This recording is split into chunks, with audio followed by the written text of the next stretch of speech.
उस दिसंबर की कड़कड़ाती ठंड आज भी मेरी रूह में बसी हुई है।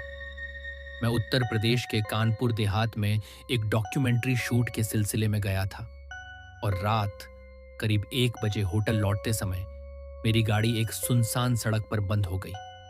सामने कोहरे में एक टिमटिमाती रोशनी दिखी तो मैं मदद की उम्मीद में उधर बढ़ा और देखा कि वह एक पुराना श्मशान घाट था, जहां 4-5 किन्नर सफेद कपड़े में लिपटी एक अर्थी के पास खड़े थे। हवा में अजीब सन्नाटा था, लेकिन रोने की जगह तालियों की आवाज गूंज रही थी। लाल साड़ी, भारी चांदी की माला और गाढ़े सिंदूर वाली एक लंबी कद की किन्नर ने मुझे रोका और कहा कि यह उनकी अंतिम यात्रा है और यहाँ रुकना ठीक नहीं।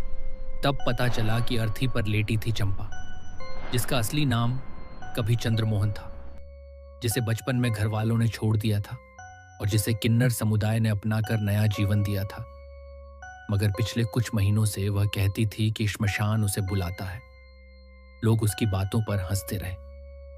फिर एक रात वह सचमुच वहां चली गई और सुबह उसकी लाश श्मशान के पीछे पुराने कुएं से मिली।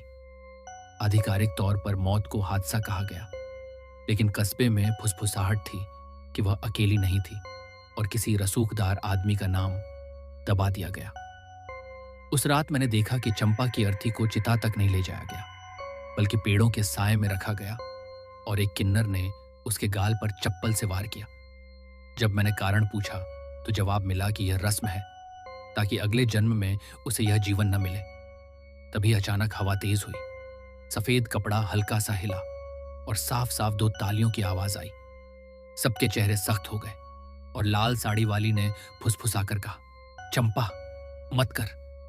मेरा गला सूख गया, क्योंकि वह ताली कहीं पास से आई थी, जैसे अर्थी के भीतर से। बाद में जब चिता जलाई गई तो लपट्टों के बीच मुझे साफ दिखाई दिया कि आग के अंदर लाल साड़ी पहने एक आकृति खड़ी है और धीरे धीरे ताली बजा रही है, जबकि बाकी सब लोग जमीन की तरफ नजरें झुकाए खड़े थे, जैसे कुछ देख ही ना पा रहे हो। मुझे लगा शायद डर मेरा भ्रम बना रहा है। मगर अगली सुबह जब मैं दोबारा वहां गया तो राख के पास 2 स्पष्ट ताली के निशान बने थे और बगल में लाल चूड़ी का टूटा टुकड़ा पड़ा था, जैसे किसी ने राख पर हाथ रखकर ताली बजाई हो। जैसे ही मैंने वह चूड़ी उठाई, मेरे कान के पास धीमी सी आवाज आई, भैया हमारी कहानी पूरी मत होने देना। मैंने पलटकर देखा तो आसपास सिर्फ कोहरा था और सूनी हवा।